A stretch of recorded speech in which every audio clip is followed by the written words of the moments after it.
Blog Talk Radio.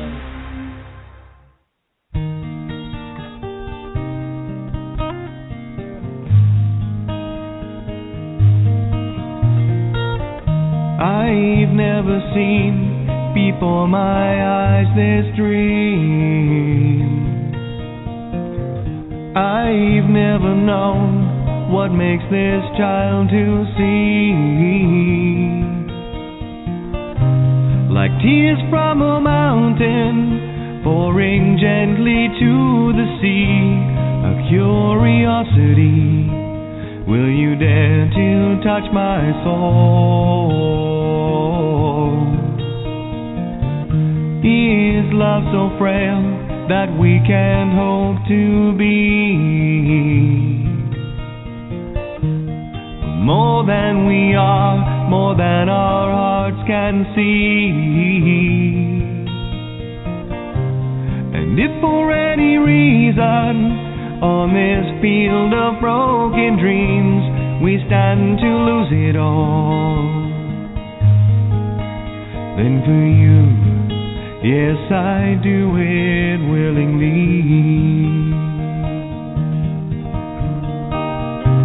If this is our moment, captured in time, always to sustain, for lost in your eyes I find are the only means to remain. Searching relentlessly, just like a cloud, she chases her rain. We'll stand here firm, 'cause we are an island protected by love on this field of broken dreams.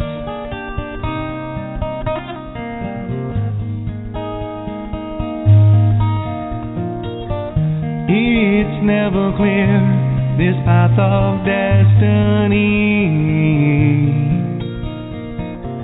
That's why we're here, to find our need to be. Elusive as a rainbow, we can try to steal her gold, but she'll give it willingly.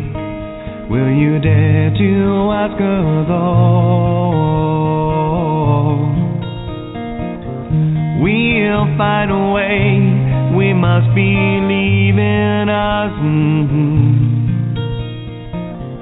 There'll come a day we'll soar, and when it does, the sky will have no boundaries. I will challenge every sea. I will never lose this dream. 'Cause for you, yes, I do it willingly. This is our moment, captured in time, always to sustain. For lost in your eyes I find are the only means to remain. Searching relentlessly, just like a cloud, she chases her rain. We'll stand here firm, 'cause we are an island protected by love on this field of broken dreams. On this field of broken dreams. And welcome once again. Sorry, let's get the BTR listener number out here. Welcome to Legal Name Fraud Radio. Yours truly, whatever. Where are we going to go tonight? Lots of things I want to talk about. You know, more specifically getting into the very simplistic concepts of what it is. This objective is. Hard to even describe this. It seems people are still caught in the vengeance, still caught in the rescue, still caught in the I can't even put this into words. It's this walk that you're on, guys, is a very personal walk, you know. You're the one walking yours, I'm the one walking mine, you know. How to put that into perspective. Well, I can put that into perspective a lot of different ways. So I'm just gathering the thoughts to lay this out in an easy to see picture. In the easiest, simplest way to put it for me, there are many of us that have walked our path and joined the club, so to speak. The club I speak of is getting hauled around for standing in truth, and that might involve complete destruction of your reality around you. Might involve, this is the guarantee that you're in the club of, I'm done with this shit.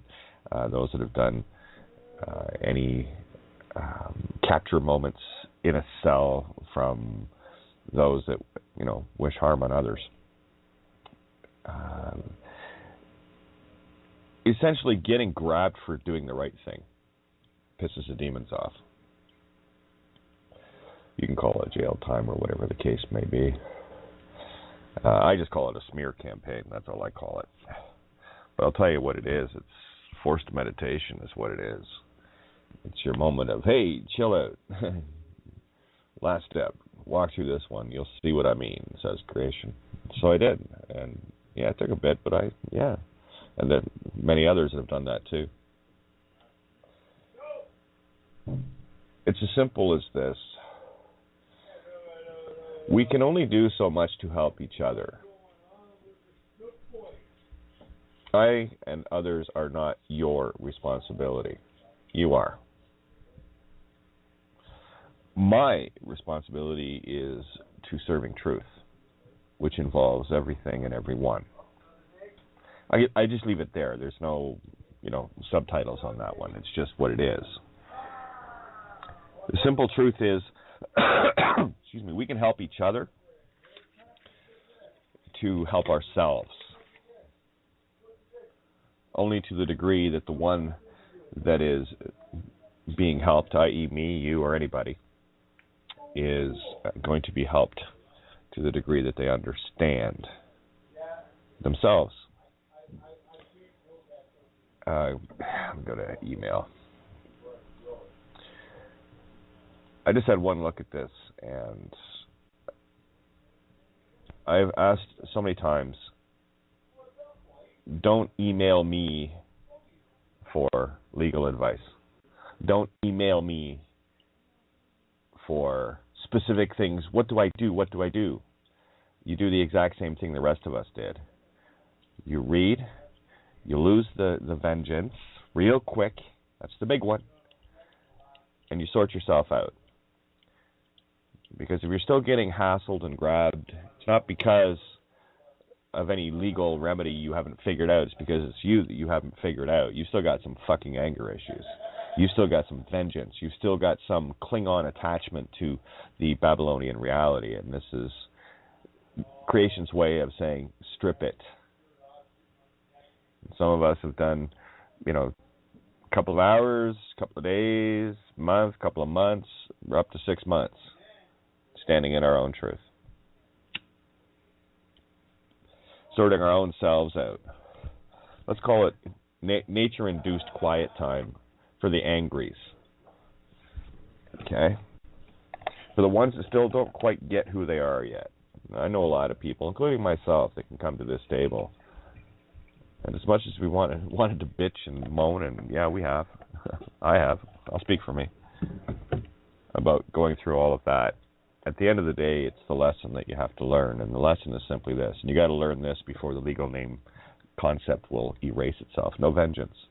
Because in the moment of no vengeance, there's no purpose to it. There's no purpose to legal name. No vengeance is what? Are you seeking money? Are you seeking property? Are you seeking children? Are you seeking something from somebody else? Or is it simply peace you're after? I kind of left it with, peace. Get on with my life as I had hoped, The problem with the Luciferian construct that you're in right now here, Helios light, that's a wall you're going to have to walk through. It's a wall of fire, babies. That's it. I walked through it. Many others have walked through it. Some are walking through it. And I will caution anyone and everyone, don't ever dare throw guilt smears at people at this table or at the Skype room or whatever. Because all you're doing is the same trick that the false Jews pulled. Passing somebody else's guilt onto somebody else. Smearing them with an emotion. An undeserved one. Especially for those of us that have been walking this road for a very long time. Especially for those of us that have literally given up everything in Babylon to fulfill this particular purpose. I know what my purpose is. You should know what yours is, kind of thing. Okay?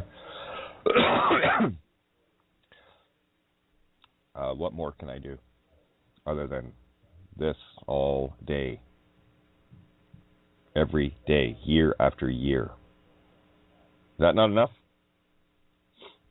I know a lot of others that are in the same mindset. You realize very quickly that there's no point in this place at all. So while you're still dancing in, quote, this place, unquote, at all, you're still not getting the overall here. You're still trapped in a meat stick. You're still trapped in a construct of gimme or vengeance in some way, shape, or form. And that's not for me to tell you. That's for you to see it within yourself as I had to see it within myself. You know, doing the homework within self at home, in the hearts. Yeah, there's a lot of questions you're going to get. There's a lot of answers you're going to get, too, if you shut up long enough to listen within yourself.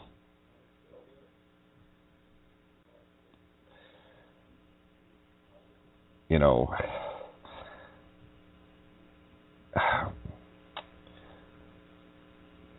just going to read a little part of this. I don't need to read the whole thing.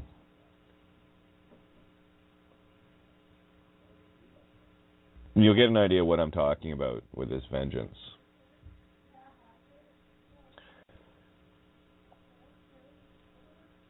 I'm currently going to a lawyer regarding suing them. However, in regards to the bogus charges and the constant name-calling, harassment, abuse, and violation of all my natural rights, I am constantly being forced to use the stupid legal name. No, you're not.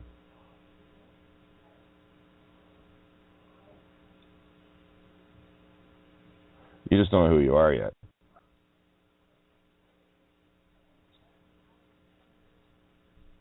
To continue on. Again, no names are required here. I need people to get this. My mother pushes me. The lawyers don't care one bit about Jane Doe-755 and have shut me out from even talking about it. It's fine. Get pushed around if you want. As I said, I have a mental disability I'm being taken advantage of. Not what I'm reading here. I don't see any mental disabilities. No one cares about me, and I'm not a bad person. I've been attacked by a gang and left for dead. Yeah. You and the rest of us.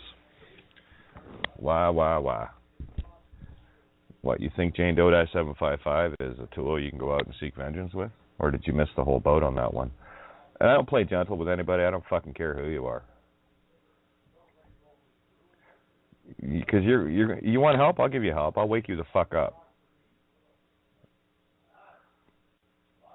Someone that can say that they have a mental disability is someone that doesn't have one at all. Mental disability, what? You mongoloid? Crippled? Can't talk? Mentally retarded?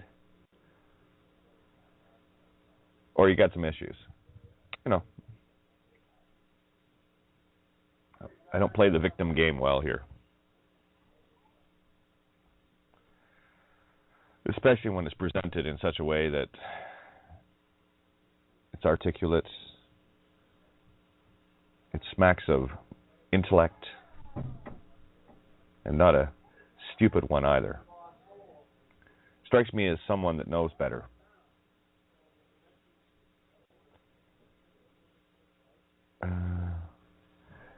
So to continue that line on, I've been attacked by a gang and left for dead. The truth of the matter, the assault charge is bogus because I only had a knife for self-defense.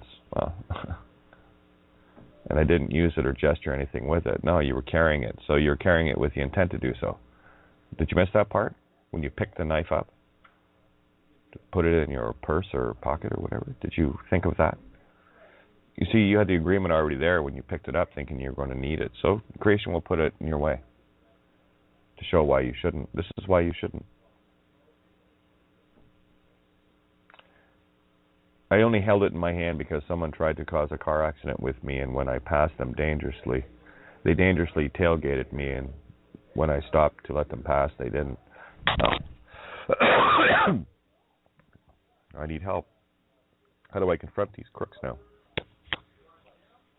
You might want to start with you. They keep forcing me to use the name.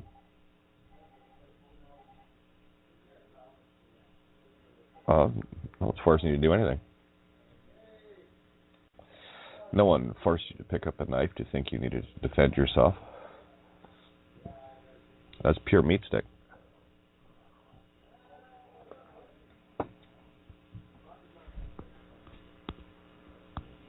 What else can I say there? You might as well say, hey, well, I only pointed the gun at them because, I only held the hand grenade in the air. I only threatened to kill them a little bit. That's what a knife says, okay? Especially if you have it in your mind to carry it for self-defense like you need it. So here's in urgent need of my advice. Grow up.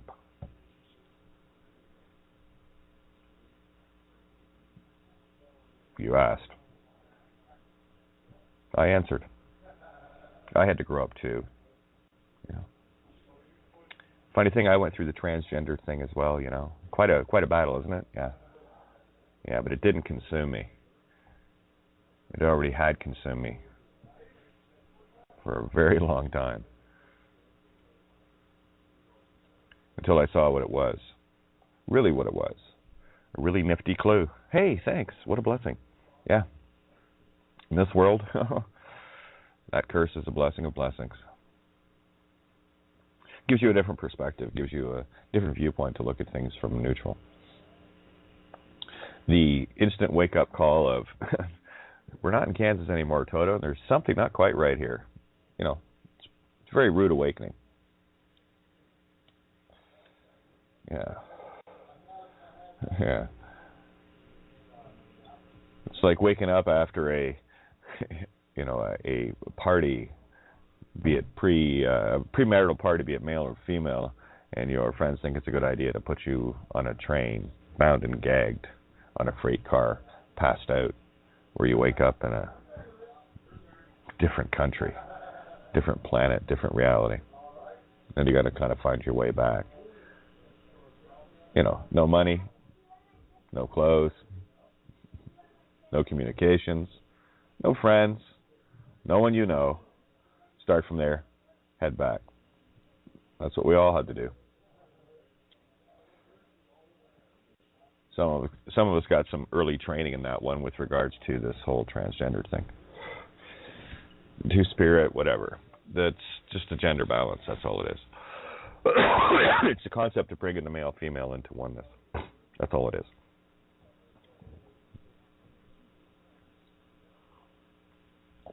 So I walked the middle road on that very, very gently. In short, I just be me. Fuck everything. I don't hurt anybody. It's my thing. It's my dance. I do whatever I want as long as I'm not hurting anybody. And using the gifts and the tools that I have to get the word out.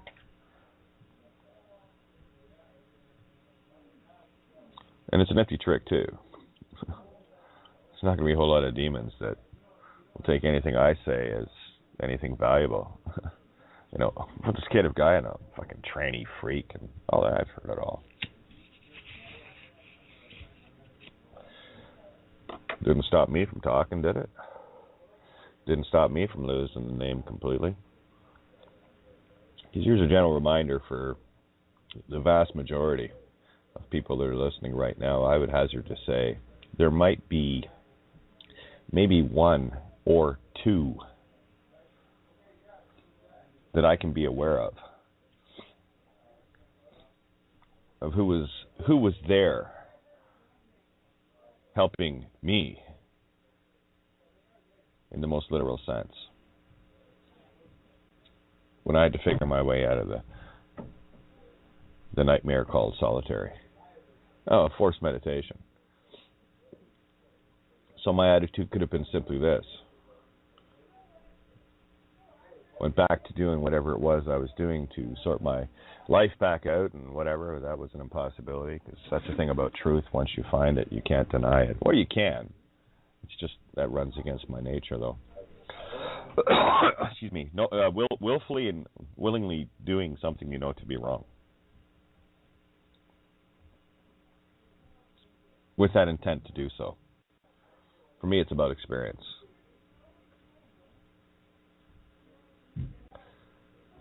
Yeah, so I could turn around and say to each and every one of you, well, where the fuck were you when I was in solitary? I didn't see you there.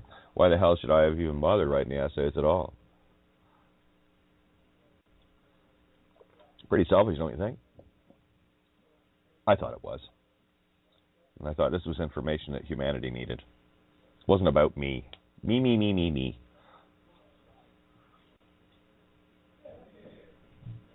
It was about all of us.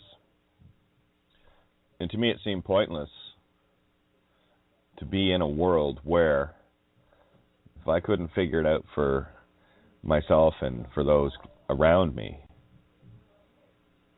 to help everyone so they don't have to experience the same bullshit, fraud and the rest of it that the demon world is. That was to me a worthy and lofty goal. It wasn't anything altruistic in the grandest sense of it. It just turned out that way.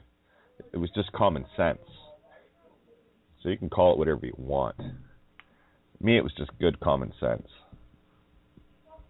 What's the point in living in a world with people fighting each other? And everyone fighting based on the same reason. One simple thing that keeps everybody trapped in a construct. And again, the legal name is just an effect to sort out your vengeance. The golden rule: do unto others as you'd have them do unto you. Love thine enemies.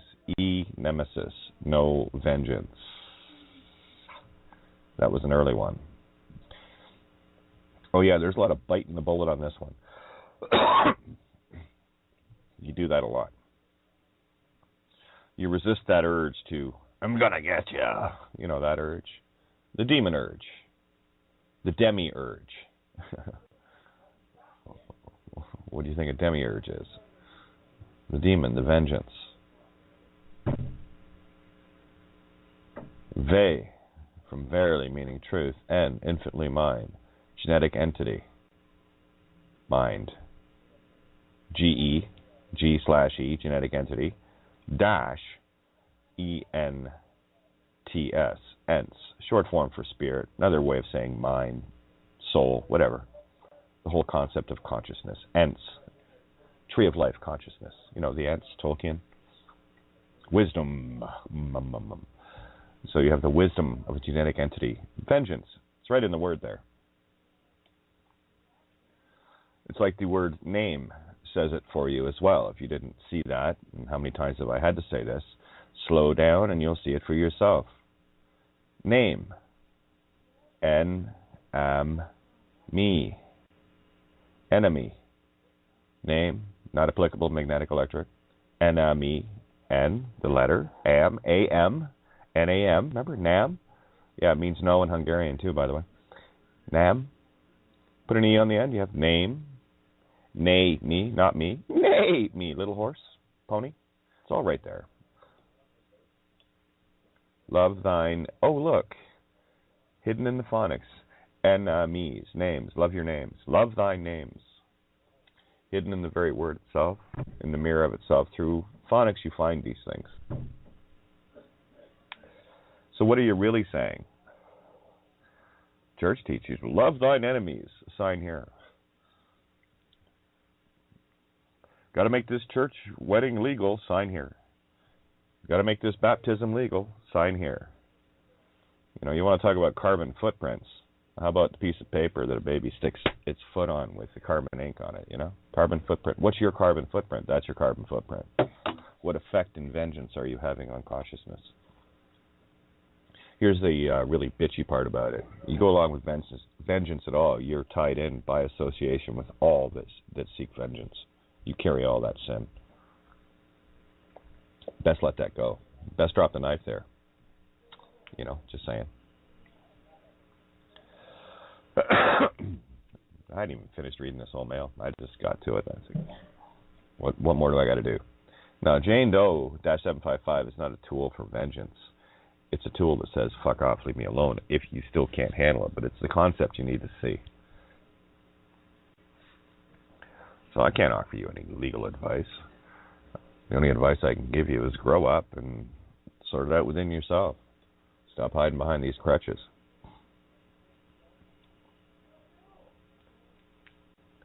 You know, oh, gee, Kate, you're not very, victim-loving? No. Well, you wanted to destroy yourself, go ahead. Because I'll tell you, the only thing a victim is the demon that's got you. So lose the hate real quick.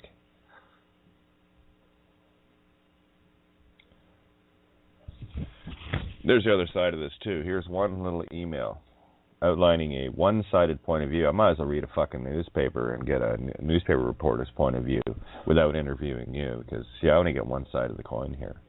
And it's very rarely I get an email from someone that's balanced out, that sees it within themselves, and they're certainly not looking for advice from me. They're talking about the experience of sorting themselves out and going through this. It's a very simple truth. So simple. It's a wonder that any of us picked it up. But we did. And we can say that very clearly, very easily. It's simple. It's all about you. It's all about you. It's all about you. So why does someone sit in a jail cell? Well, I'll tell you why. Same reason I did. Sort my shit out. Call it an anointing, if you will. Call it the test by fire, trial by fire. Can you withstand it? The old make or break you scenario. So I'll tell you, if you're still dealing in any form of system grab this, system grab that mentality, it's not because the system's doing it, it's because you are. Usury? That's a one-sided story. Excuse me. Usury can only exist when you have borrowers and lenders. So in as much as someone needs to borrow, let's go back around the time of Eddie Longshanks, just to put it in perspective. Yeah, the false Jews were thrown out of England. Not all of them. Just the ones that can be found. Yeah, and Eddie Longshanks decided to take upon himself and the crown all of the debts that the Jews, false Jews, fallen ones, had set up with usury, because it was against Christian law to charge usury. Well, it's against Christian law to charge usury. It must also be against Christian law to pay it. It's a contract you should never get involved in. Guess you're going to have to figure out a different way to sort yourself out instead of paying usury, and this whole planet's built on it. So is usury to blame? Oh, you'll hear all the legal types talking about the evil Jews this, usury, and while they're paying for car loans and banks, and mortgages and stuff, credit cards. Usury only exists because, guess what? You went along with it. So who's the guilty party? Well, it's a shared guilt. You get to share in the original sin, feeding off another. Because here's the problem with usury. It throws everything out of balance. The whole idea of money is based on usury, creating fractals within it, right? Because if the idea of interest and usury is acceptable, then that interest that doesn't have any value to it, it's just a fee. You know, the female, the female, the price of doing business. It's the fee, male. All right?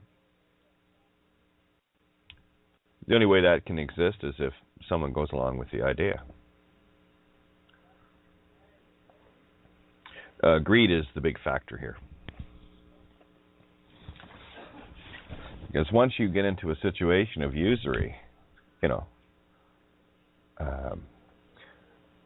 borrowing money at a set fixed rate, rate, more like it. Raid, R-A-D-E, at a fixed rate, it will raid your soul. Because here's what you have to do with usury. In order to pay the piper, you have to take that from somebody else. So think of a business loan to build a new business.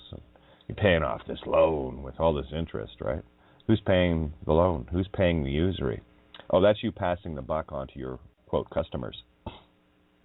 That's what banks do. Excuse me, that's what any business that borrows money at interest rates or whatever, or accepts credit cards or whatever. Okay? It's all usury. So we clean these things off our reality, and it's a very easy thing to do. Put the intent to destroy this reality in place. And I don't care, prince or pauper. As you don't measure people and value in money or what they have or what they don't have. I measure consciousness only in the direction it walks.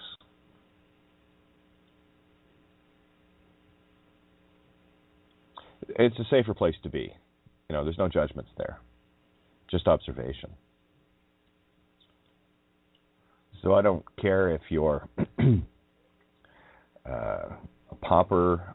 I know that feeling. I know that feeling too well. Most of my life I've known that feeling. So it's not that unfamiliar to me. And I don't care if you're that or worth billions. Doesn't matter to me. It's what are you doing with it? What are you doing with your gift?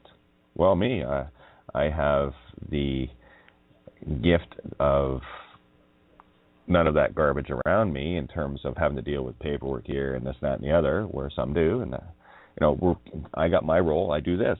They got theirs. They do that. We work together, kind of thing. It's everyone works together in whatever capacity you're in. It's not. See, that's not relevant to me. The capacity of how you live in this world is not a concern to me. It's how one chooses to live and the direction they choose to walk in. It would be a different situation if this became a self-serving thing.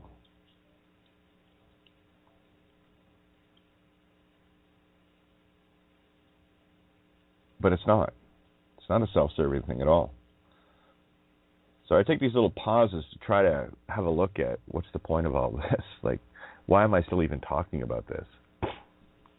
Well, apparently because I have to. It's this vengeance thing that people still have within them is something that I call usury that people like to use against each other. I've done it. The oh, woe is me and the rest of it. Yeah, I've done it. Hell, I did a live on air for everybody. So I'm not quite sure what anyone's afraid of. We sort through our own shit.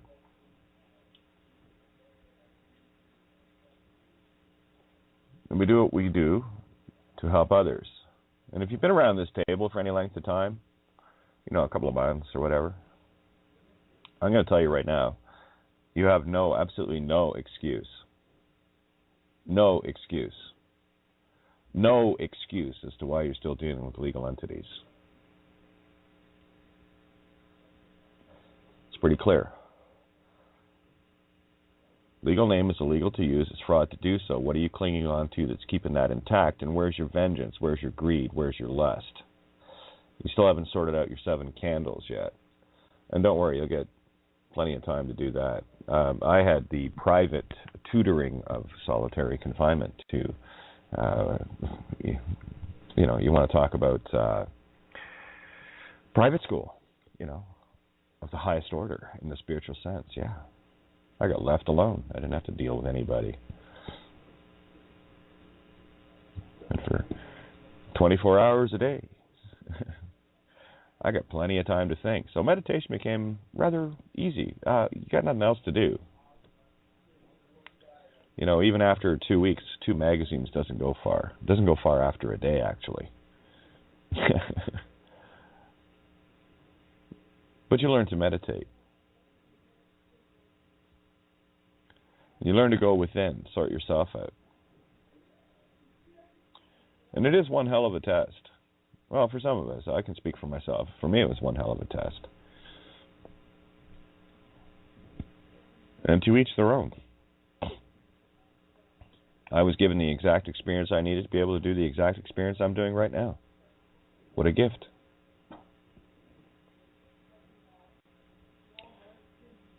You got to get neutral on this stuff.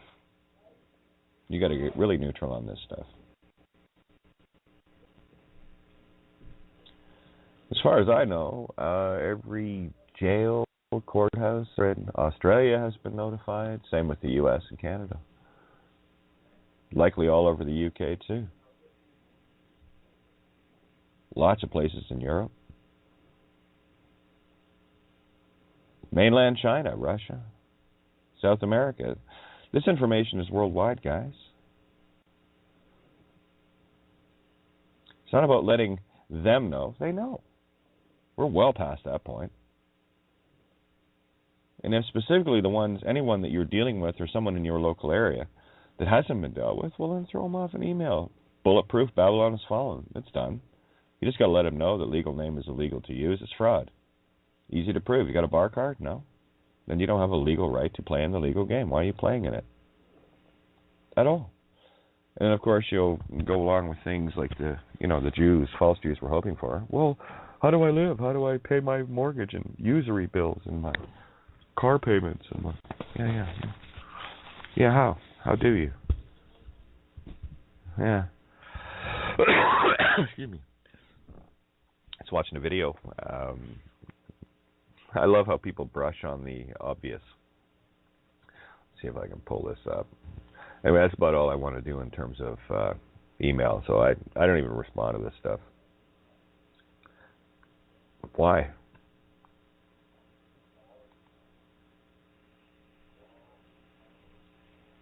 What can I say? What can I answer? What? Just write 2 words, grow up, and email it back? Do you think, there might be an ego problem there? Think there might be some defense reflexes going on there? Yeah, oh yeah. But it's not like I haven't said the truth. It's just said in such a way that you can't handle it. It's said in such a way that you have to take full responsibility for yourself. And Demon doesn't like that. No. Demon does not like that. I'm just scrolling down for this little video. Let's see if it's in here. Now, I'm surprised no one's responded to the comment, because in the video itself, the individual was saying about the trick had to be so simple, had to, completely dupe humanity, and it had to impinge on their entire survival, and this guy just danced all around it. I'm going, yeah, keep going, you're seeing it. So then I just wrote it out, yeah. And of course I put the note in. Oh, this that I've just shared with you that you're resisting, yeah, that's the program. And that's the very thing that the individual was talking about. Oh, it can't be that. It can't be that. It can't be that. No, of course not. No, of course it is. Yeah, I thought the same too. Many of us did. Yeah, many of us did. Yeah, it's called a rude awakening. then you get questions like, now what do I do? I said, well, you're going to have to learn to trust creation again, aren't you? And, of course, that's a bit of a blind spot for most, eh? Oh, well, you've been fucking with creation so long, you forgot that it even exists within you while it's getting sucked out of you. You might want to adjust that rear view mirror and have a look that way, into self. Yeah, there's a lot of things I didn't believe. Yeah, a lot of things I did believe, but a lot of things I didn't believe. And I'll tell you, that whole idea of trusting creation and faith, you get your test moments. You don't need many of them. I've had a few, the last one being the most devastating. Loss of family, everything. Everything I spent 35 years working for. One night. Empty pockets, empty heart. Start from there. And then you just got to walk. And that's all I did. That night I just walked. 9 kilometers. It's a cold night. Not a soul to be found. No one in my immediate loop. No one gave a fuck. And, well, you find your moment of your own personal death.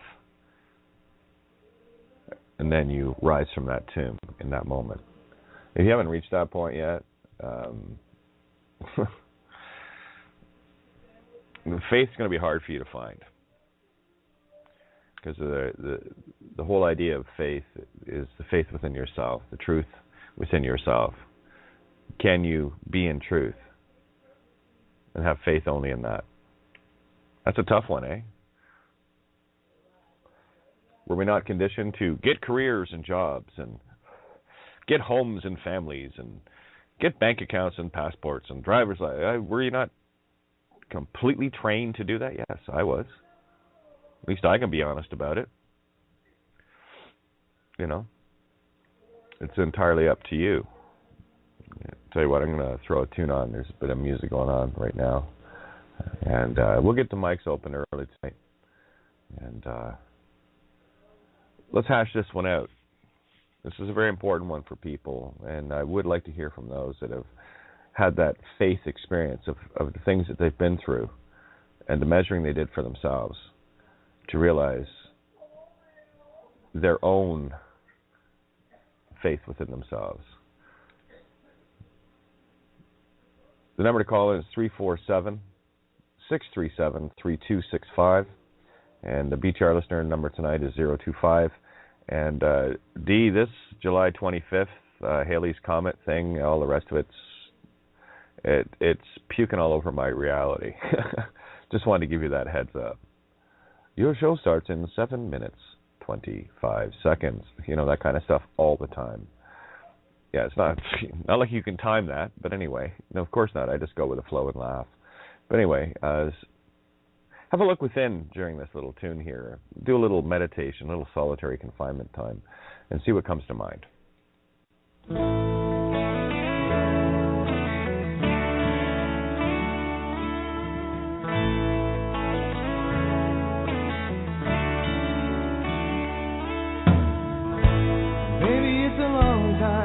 Since you've been around here, and no one's counting, but it's got to be other than someone else. What brings you near? Can't say that I recall anything important, nothing at all.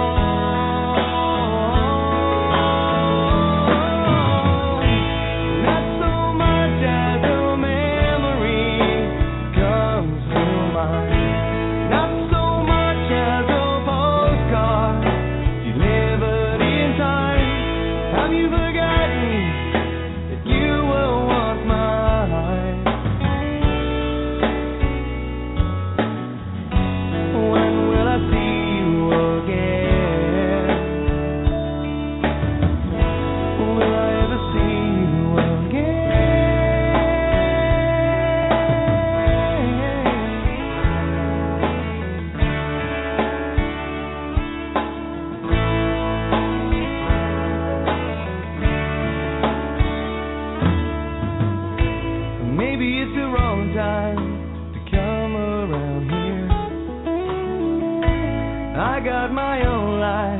You made it so clear.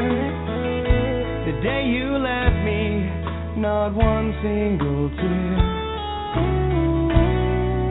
At least that I recall. You had your back turned when the rain began to fall. Not so much as a memory comes to mind. Not so much as a postcard delivered in time. Have you forgotten that you were once mine? When will I see you again? Will I ever see you again? Can't you see what you've done to me? Broken pieces of a dream you can't see.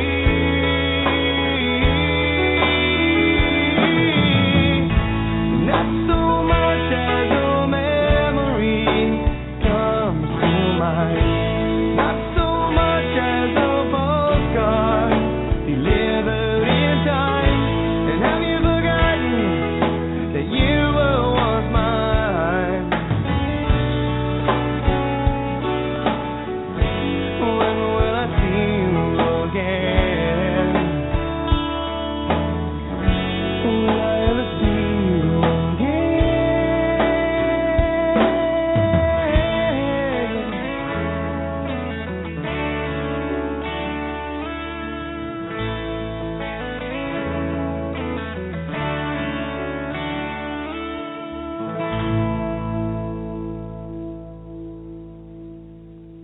So there you go. For those that want to put their hand up, all you have to do is hit one on the dial pad on the phone, one on the dial pad on Skype, and yeah, I'd love for those that have done the walk, that understand what it is I'm really talking about. You know, I'll give you a few examples of those that have, quote, done their time, unquote, in the most literal sense of standing in truth for the sake of truth and humanity, not just for the sake of themselves. Because I'll tell you, there's a lot of things I really would have preferred doing during that 28 days, as I'm sure Mike McLean will attest, Borean Galloway, Mags, Nina. How many of us have been through this? Our little, Lotus and Shaina and everybody that's been through the mill in one way or another. So what separates the wheat from the chaff in this? And I'll tell you what separates it. They figure out the vengeance thing. They figure out the emotional distraughtness within themselves, and they sort it out, and they put a clamp on it. And they simply accept truth for what truth is, like myself. So what is the difference? Well, why do some people keep getting grabbed? Well, it's because there's something wrong with the truth.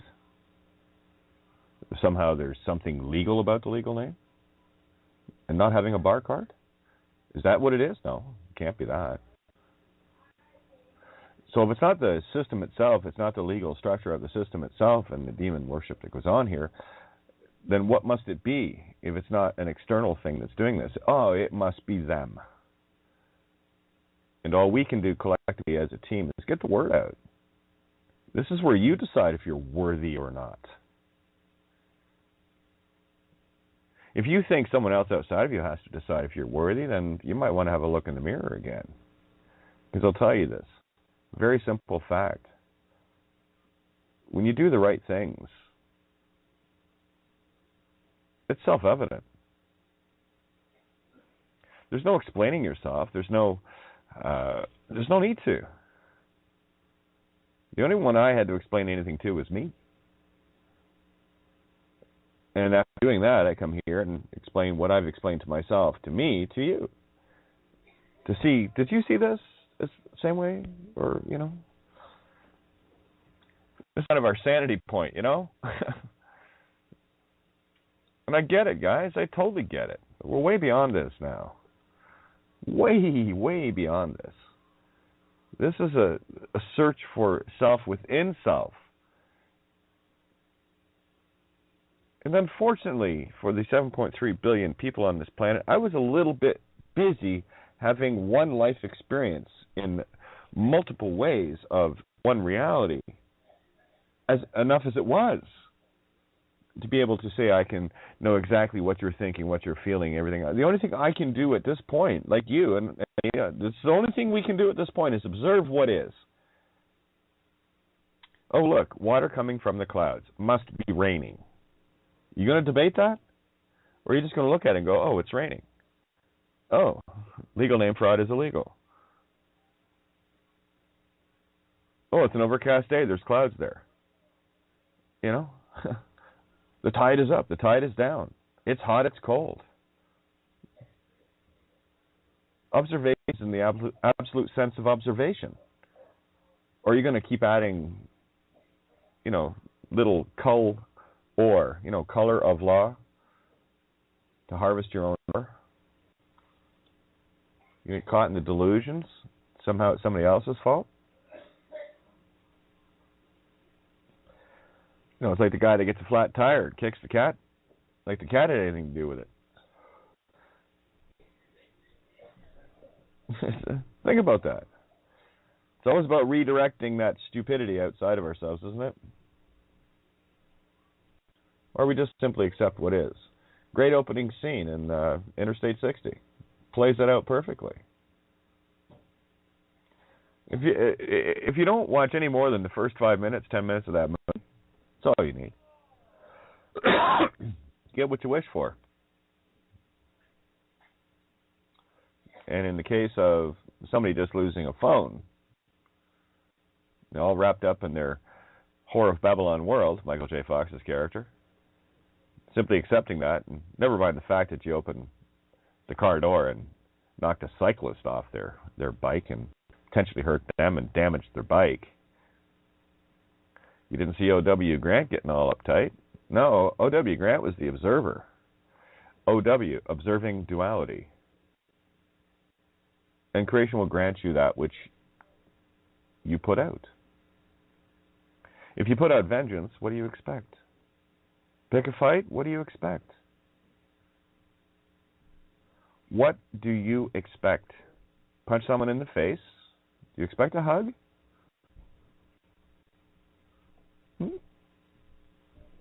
Rip somebody off? What do you expect? Usury. Creates evil. Yes, it does. So why are you getting loans? Well, yeah, it's because it was all programmed. These are the things you have to learn to let go of. I know so many out there, so many of you out there that have walked this path and have walked a grueling road. And the most important thing, the best thing about that is you know why. And we kind of just sit at the same time together and go, yeah, I know, eh? Yeah. And we don't have to say anything because we know. We just know. And you'll know when you see it for yourself too. It's not some mystical fucking pie in the sky thing either. It's not. That's the illusion that people are caught up in. It's all about you. It can be summed up like this. What are you doing to make yourself the best being while helping others that are in that mindset to want to be the best being they can be?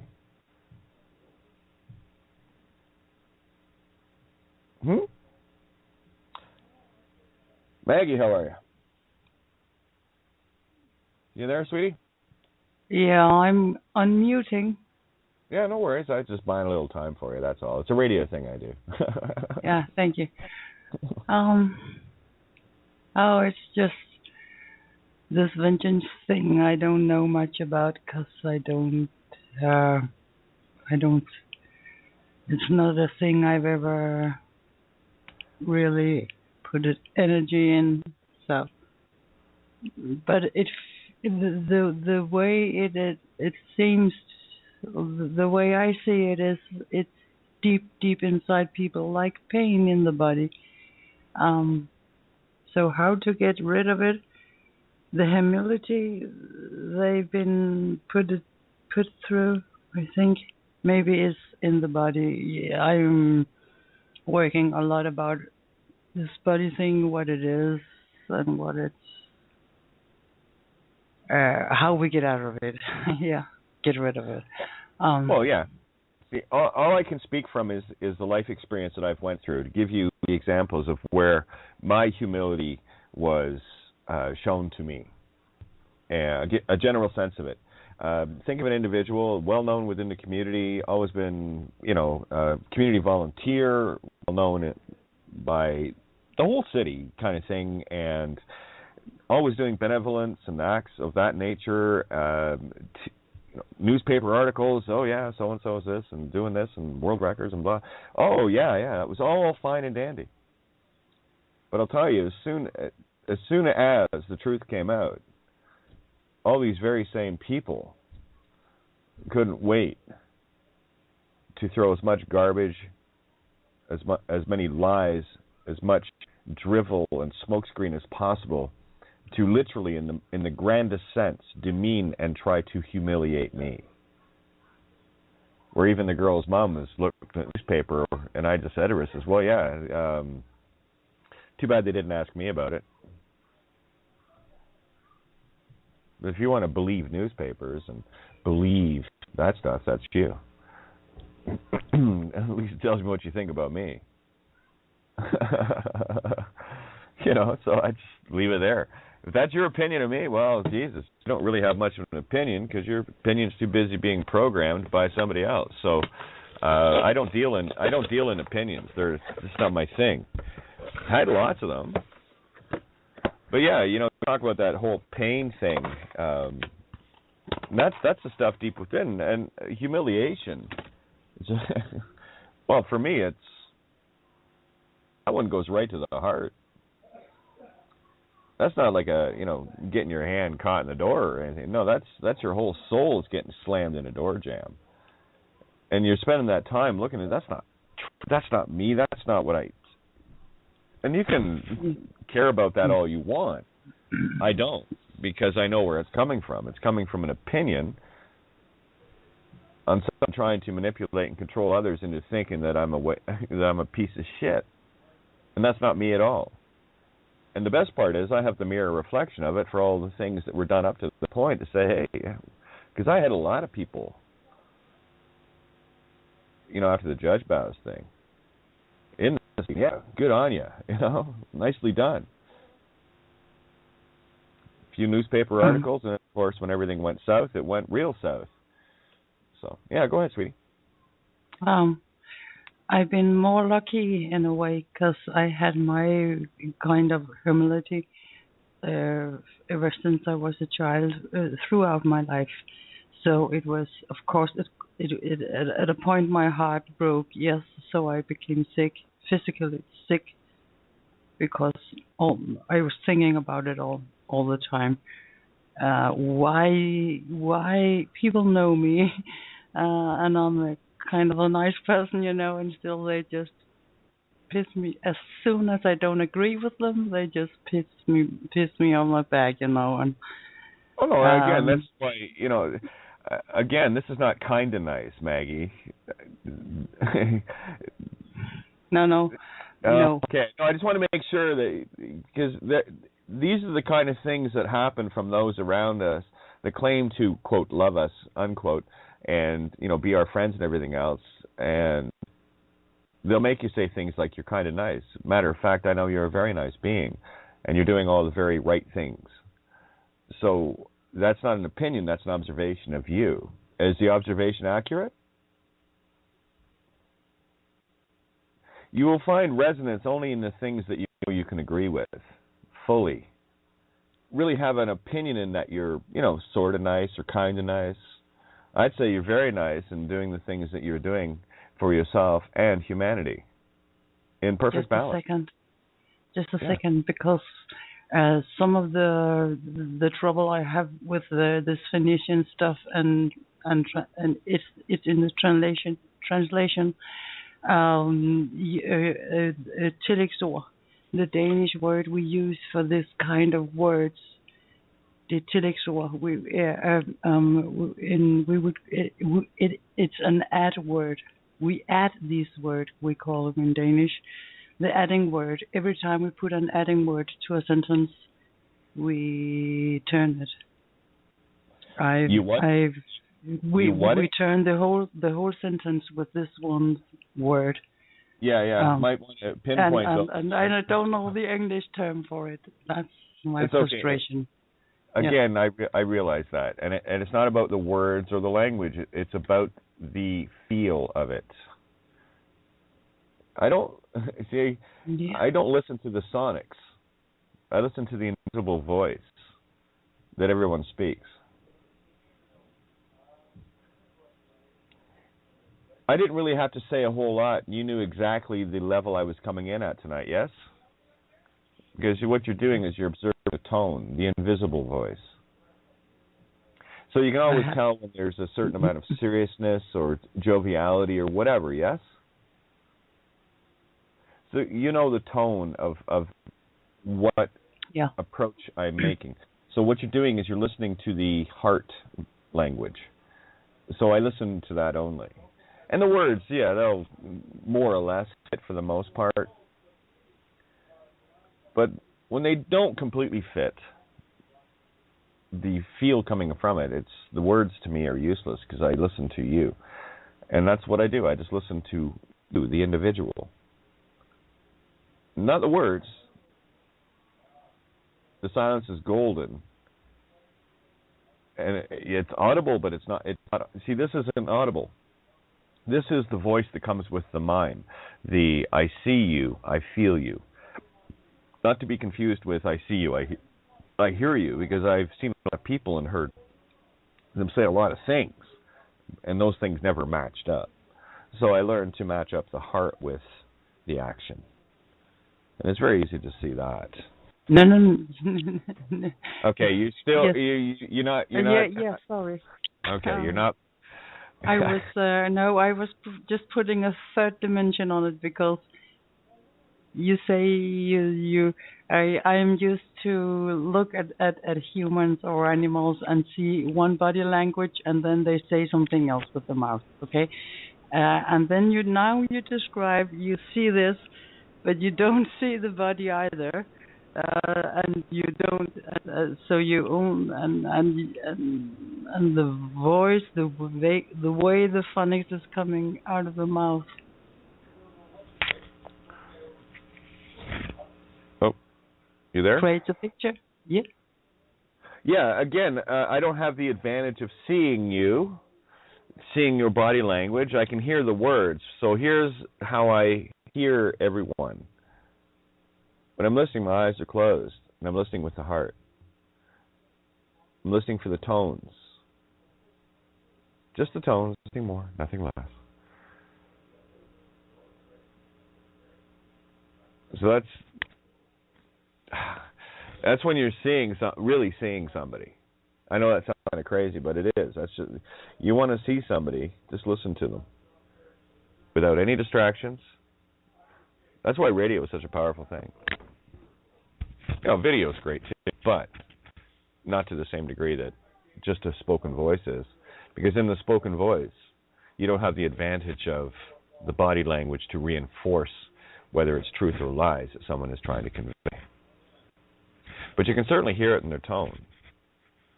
You want a good example of that? Dial up Alex Jones for 5 minutes, or David Icke, or any of these people for 5 minutes. You'll see what I'm talking about with tone. No, yeah. Right? And it doesn't matter what body language they use, or how big their studio is, or how big their protest is. I don't need that. All I need is to hear you, in the source sound of it all. It's pretty clear there. There's no distraction, there's no distortions. And you feel your way through it. It's a completely intuitive way of, you can't even call it thinking. It's thinking, but it's not thinking at all. It's knowing. It's just a knowingness versus trying to opinionate or think it through. It's like, did I feel that? Yes, I did.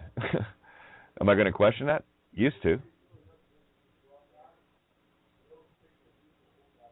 Yeah, on occasion we'll fumble our way through to make sure that we get exactly what it is. That's the thing about this table. We'll take the time to do that. If the point isn't quite really carrying properly or whatever, we'll just keep dancing around it until we figure it out. That requires a little patience. That's all it does. Just a little bit of patience. Doesn't seem to be anybody wanting to talk with us tonight, Max. Huh. Yeah, well, hey, what else is new, right? Let's talk about something then. Well, somebody I just guilted somebody into it, so here, hang on a sec. What? You don't think that's guilting you into it? No, I just want to hear from you.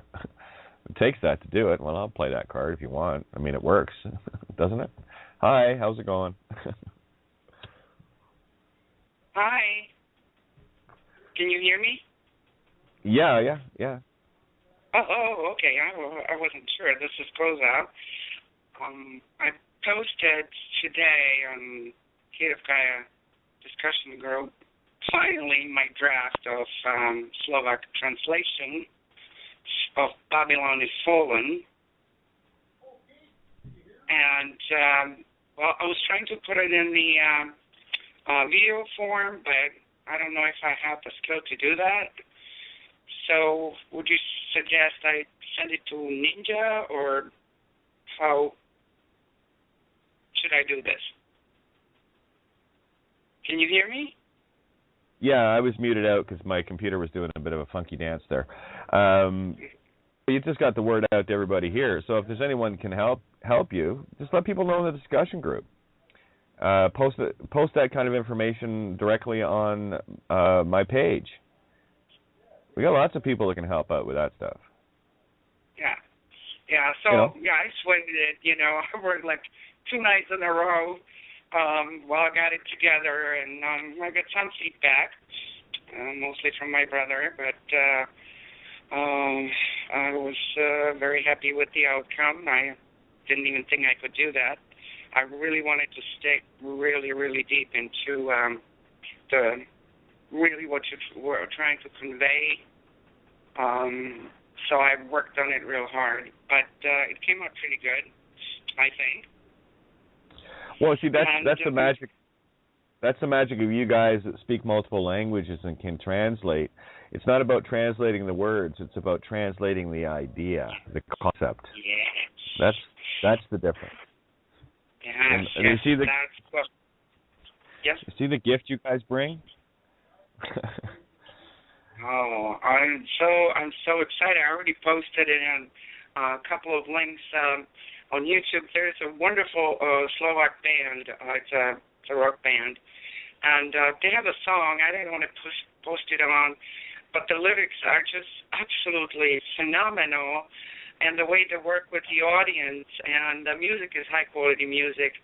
I could post it with a little bit of excerpts from the lyrics, but making a long story short, they're talking about they're singing about a 7-year war and how they want to escape through the cosmos, have a ship, and on that ship would be all people, the poor and the rich, and the lyrics are nice. I would like to translate, but if you don't mind, I will post it. Well, here. Sure, by all means. You had mentioned about the 7-year war, right? Right. Okay, that's your 7 candlesticks. Look at it this way. It's Phoenician in English. 7 year war. Mm-hmm. It's finding the 7 wars within you, to find the cosmos within you. That's what these allegories are all about. This is about taking this and mirroring it back inside. Anytime you see 7 like that, it's first, like Revelations, the word year is ye-are, phonetically. What are you? Well, ye are.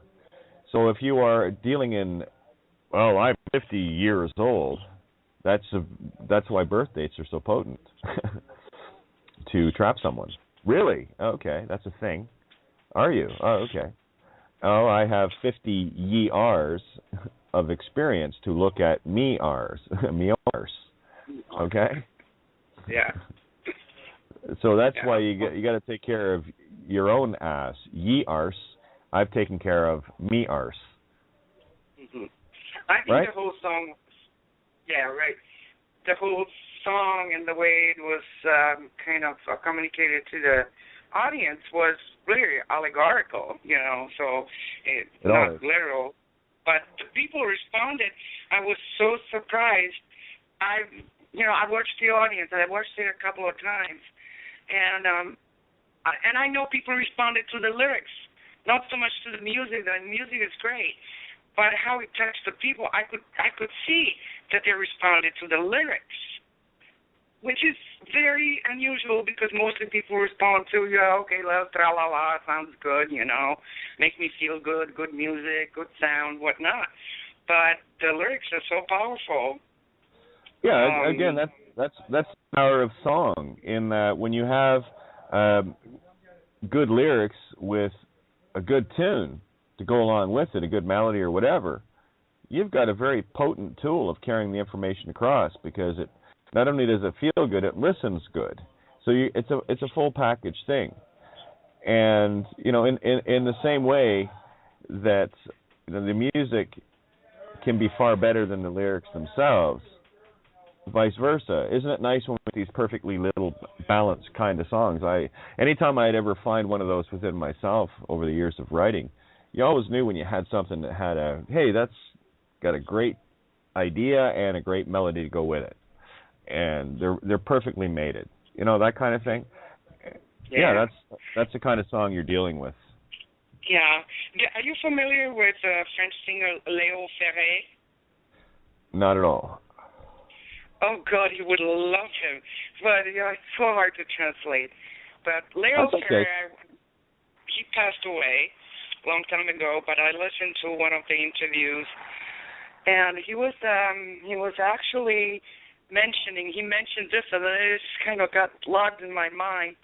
He said, intelligent people listen to lyrics, and the common people would just listen to the tones, the music, like the sound, and so that was quite an observation. And he has a song, it's called Il n'y a rien. There's nothing, and it's basically saying poetry. Very allegorical. Well, again, literal and allegory are the same thing. There is no difference between an allegory and a literal, because an allegory says the exact same thing that a literal is saying, using a different picture. The hidden meanings or the dark sayings, especially that Bill Donahue talks about, which I haven't had a chance to call him yet, I should give him a call. Anyway, that he talks about is not the dark saying or the hidden meanings within these allegories. What Bill is a master of doing is showing the balance of the allegory and the literal to show how to look at the same thing in multiple ways. In the same way that I talk about looking at the Zodiac or the Christ story or the Hercules story or the Perseus story or your story as exactly the same one, just told a different way. So you are living an allegory in the literal. You have to find your own hidden meaning within that, the purpose of it all. And for me, it's simple. Truth. Right? Yeah. The awakening of self. The returning home of the benevolent self. Yeah, and such a true thing. That's why jazz is music for intellectuals, right? Jazz is jazz. I've never been fond of it. It was too snobby for me, too stuck up, too contrived, to look at me, look at me, look at me, right? Yeah. So jazz is ego music for the wannabe intellectuals that can't play a fucking instrument. Okay? I know that firsthand. I've talked with a lot of these types, okay? They love to talk about their music, this and that and the other, but couldn't play a fucking note if they tried. Like a movie critic that's never stood on a stage, right? Now, going back to what you were saying, that I can give you an absolute proof of mindless lyrics with a funky little tune that gets everybody up and dancing, you know, the retarded phenomena called, you know, things like achy breaky heart, you know, that kind of stuff, right? The common masses, line dancing. Yeah, get everybody up like a fucking herd of cattle dancing the same steps at the same time. Yeah. Let's fix this shit. You know? No, there's no hive mind going on there. Right. Oh, I want to do exactly what they're doing, and, you know, where's your originality in that? And this whole construct we're in is based on taking away your originality to make you just like everybody else. Now, someone had posted regarding the body being unique. Where was it? Let me see. Because I put a comment on it. It's very easy for anyone to consider themselves different genetically. Yeah. Yeah. One of a kind, you know. You're, well, yeah, of course. But that's one of a kind what? One of a kind of the same thing. The only thing that's not one of a kind is you. The meat stick, whatever. Right. I don't care. Male, female, white, black, green, orange, I don't care. Of course it's going to be different than everybody else. That's the illusion, to make you think that everybody is different, to separate you in the most physical way possible. You know, here's a planet where some people are beautiful and gorgeous and others are, you know, ugly, if you will. That's not a very nice creation. Very divided and conquered. Beauty is in the eye of the beholder. That the beholder is you. Do you need the external facade to prove how beautiful you are? Yeah, I just like being comfortable. Don't care either way. As long as I'm comfortable, I'm good. You know, you have your good hair days, bad hair days. You know what I'm talking about. Yeah, I know what you're talking about. You know, you have the most beautiful people in the world look at the mirror and go, oh, I'm so ugly today. And as a matter of fact, they are. You can see it because they think it. And then there's others that, oh, they're just, you know, when you get that moment, your hair is just perfect, everything's great, and you just, whoa. Yeah. Then there's those of us that kind of walk the middle road sort of thing. You have your days of, and your days of, yeah, you know. What changes? You physically? No. What changes is you spiritually. And when you're in that state of mind, things just, yeah. As a matter of fact, you look great every day. But then again, you're the one staring at you. Right? So. Yeah, I never understood why people stood so much in front of the mirror, you know. They just throw things on and I go and that's it. You know, no lipstick, no this, no that, and a waste of time, you know. Absolutely. Not that I don't care. Because at some point, you know, I've been practicing classical ballet. I also used to own a studio, and so I've been into this mystic kind of thing in a very artistic way, but not in a way where you just kind of vanity. You know, I'm talking vanity. You know, just being pretty for the sake of being pretty. No. I don't believe in that. Well, humanity, that's humanity's program for the most part. You know, and that you have to deal with within yourself. Exactly. I'm so excited for my translation. Well, actually, no. Again, like come to the table here like you did, and get the word out. Koza's done Slovak translations. They're already going. Ninja's already putting them up on my Facebook page. They'll be in the group as well, I'm sure. I just have to scroll and see for myself. Pretty sure I already saw it. Yeah, there it is.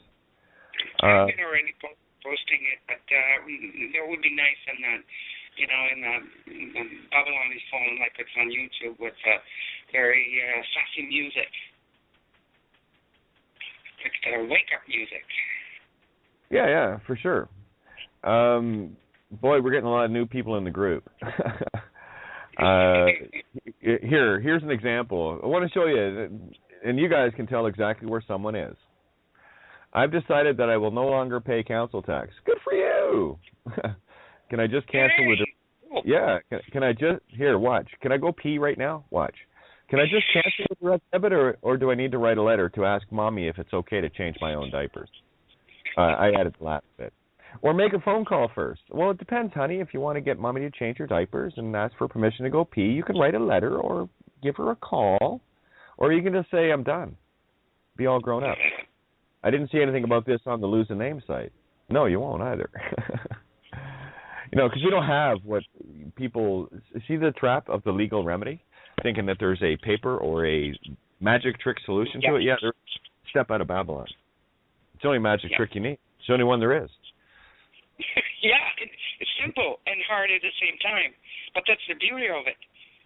Great question, though. I mean, that shows me you guys know exactly where this, and this, again, anyone that's, especially newer people tuning in here, don't ever take anything we say at this table personal, because if you do, that's your little demon munching away at you. So if you find any resistance or that urge to go, what I'm cooked, that kind of stuff, that's you. That's not me. We're just, what we do here is point out the very things that we had to sort out within ourselves. So if you want some help, we can help you.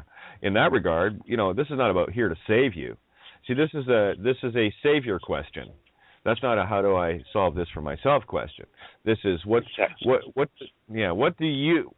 I do that you did that got you off everything? I decided to step into faith of truth and be unyielding on it. I don't remember any essays when I started this out. They're there now.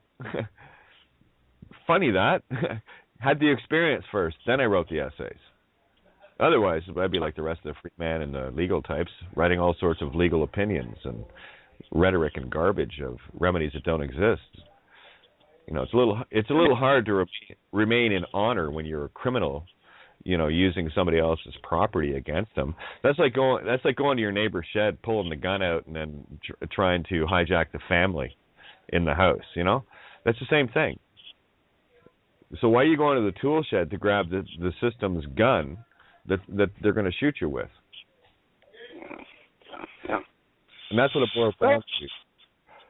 Okay, so the only answer I'm going to give anyone here, and whether it's in Slovak translation, French, Mandarin, Filipino, Dutch, German, Spanish, Italian, I don't care what translation or English or whatever the translation is, just read. And you just keep reading. And just keep reading.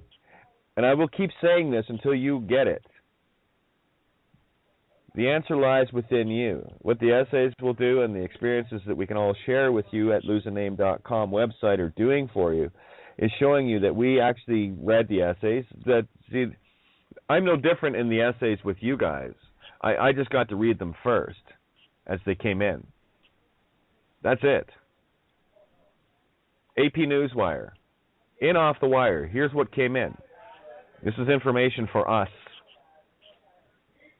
Okay? That's where you need to go. That's for everybody. That's where you need to go. Because what you will find, start with choices and keep reading. Because I'll tell you, if you are in conflict with this concept, you are in conflict with countless people that text me to let me know, oh my God, I was reading and it goosebumps and yeah, that's because you're waking up within yourself. And it's not because of what I wrote. It's got nothing to do with me. Leave me out of it, please. Mm-hmm. What is on the paper is what I read too. True story. The neat part was it was based on my own life experience, the same way that your life experience is based on what? Your own life experience. I can only show you the road that I walked, that others walked and found within themselves through these essays. So they really are quite helpful. So you might want to read them first. And then you'll find that once you just do that, you won't have the questions. Because I've seen more and more people show up in the discussion group or on the page, whatever, that I've never conversed with, either through text, through the radio show here, or in emails, or in any way whatsoever, and they're coming in and they are just nailing it. Why? Because they took the time to read, to hang out, to listen, to partake. for themselves to learn to be a better who you are. That's all. So what's the difference between someone that's still looking to be nursemaided and someone like that? Well, the someone that decided to do it for themselves, did it for themselves in the same way I did. I can see that perspective because that's what I did. I just did it for myself. I didn't have anybody coaching me.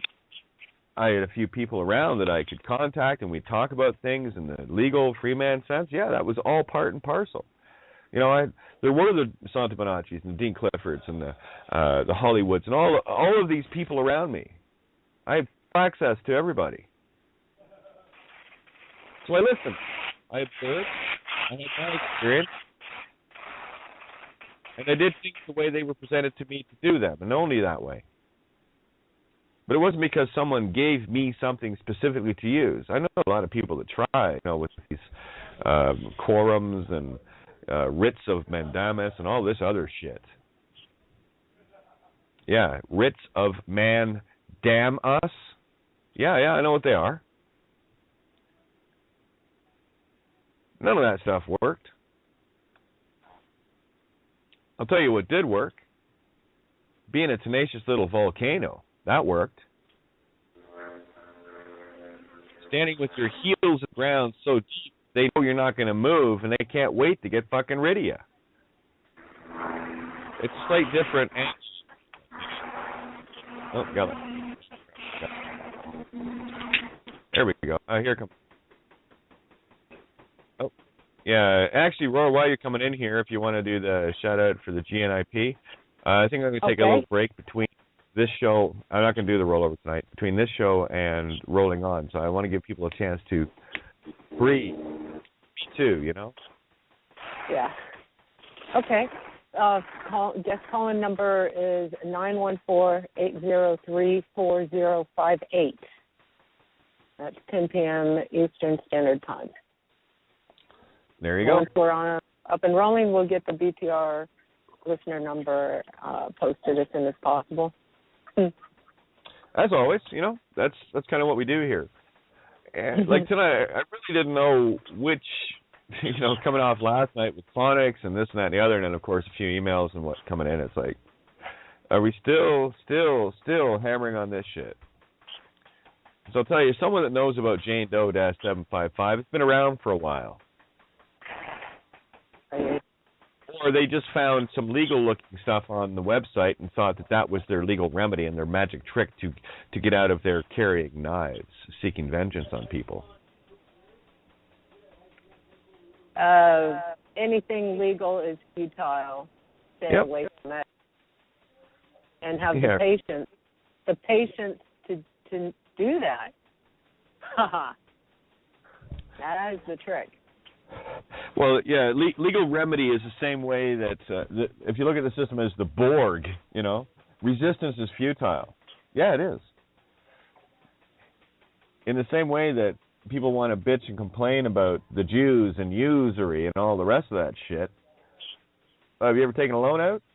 You make it possible. True story. Never a lender nor a borrower be. Creation takes care of you just fine. Yeah, this is permanent vacation out of Babylon. Mm-hmm. Not much of a vacation, though, No. I watched Serendipity last night, or this morning, or I don't know, sleep what is. And again, whether you saw it or not, I've seen it, but I've seen it now. I could watch it again and see it now again. Everything is brand new. Everything is brand new when you are brand new. You will see for yourself. Go ahead and watch a movie you watched 10 years ago. See if you still watch it the same way. Oh, look, it's brand new to you because all of a sudden there's things happening there that resonate with you. Hey, that number means something. Oh, yeah, all over the place. And you will find very quickly that those movies and everything in this reality was all about you figuring you out. It's what all creation is. When you're part of it, you see that you are part of all creation. weaving in and out of it in the most beautiful way with each other. Beautiful. Yeah. Pretty simple. I got a question. Don't we all? Go ahead. Because it's been a habit always, I think, just to listen to the movies. I don't watch them as much as I listen to them. People can watch a movie and I can just walk around and listen to it. Hey, you want to break that habit? Because that's a divided viewpoint. Why? I'm not sure. I am. But yeah. Here, I'll tell you what worked for me, Max. I'll tell you what worked for me.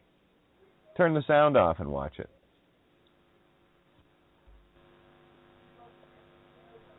Watch it in silence. Yeah. Uh-huh. Okay. Takes a bit of practice, but watch the body language. Because as soon as you go deaf, remember the three monkeys, see no evil, hear no evil, speak no evil? Yeah, go interactive with that. You know, the game. This is for everyone. Again, this is not about me and you here, hon. These are gifts that people bring here. I want to show you another way of, here, shut your ears down and open your eye ears and listen with only the eyes. And then, of course, listen with only the ears. Then put them together. So there's a trinity right there. And then what you speak from there, because you're not saying anything at this point because you got your mouth shut. So there's your quad. Dare to do something different. Have you ever watched a movie without sound or watched a movie without the picture? I used to do that all the time in the car. Without the picture, yes. Without sound, yeah, that's a different one, isn't it? Buster Keaton got that song with no sound. Yeah. Yeah, really fun thing to do if you want to play the watch the Meat Stick World game is turn on the news, the Meat Stick News, and leave the sound off. Oh, I can't do that. I know I can't do it either. But here's it's sickening, but it's just so retarded.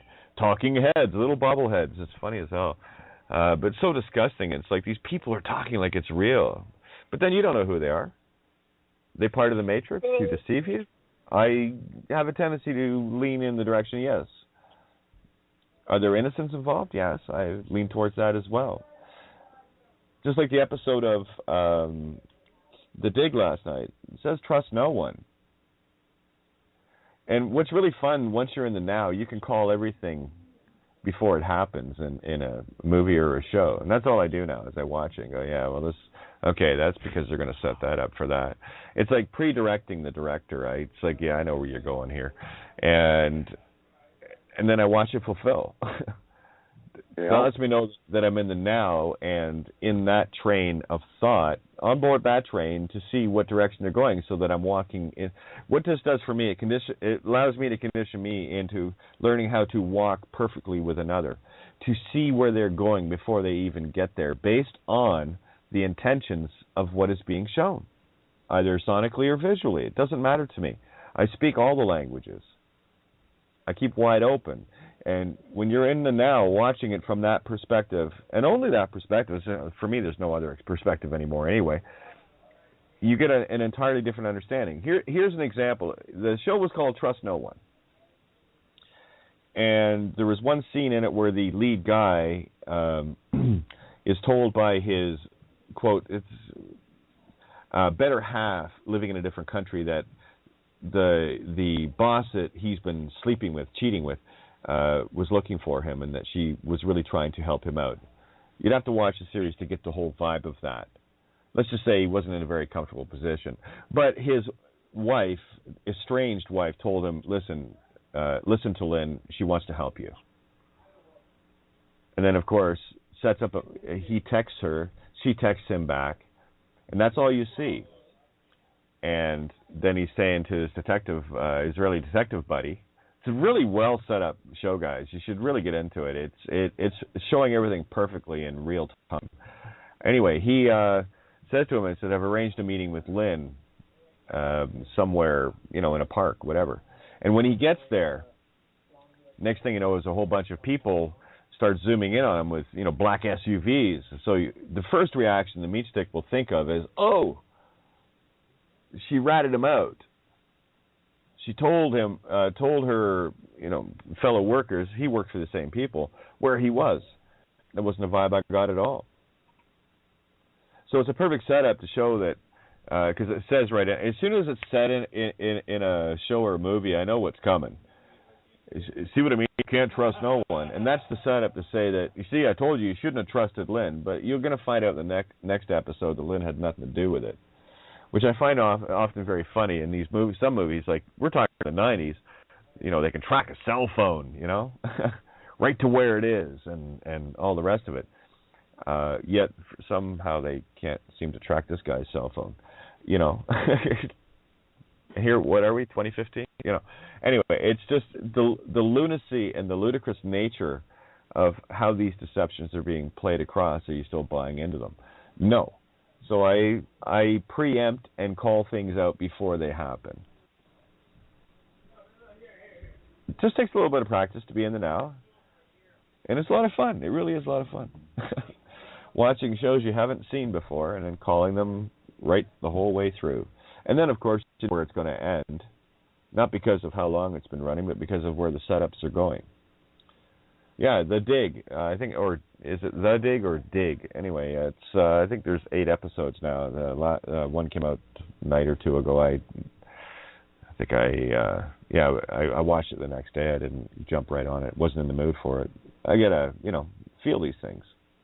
But it's a great little series that portrays a beautiful anagogic the whole way through. Anyway, I like using these tools as well because they're things that you can go look for yourself and see what you see. Because there's no point. I don't own a TV. What's that? I don't own a TV. Neither do I. You got a computer, right? Yeah. Mm-hmm. That's all I use. I have a TV. I haven't had a TV in years. iStandForTruth. I download the stuff. And it's a really up-to-date site because... okay. Oh, yeah. Like, anything that's been... If it came on at 8 o'clock Eastern time here, it would typically be online by midnight.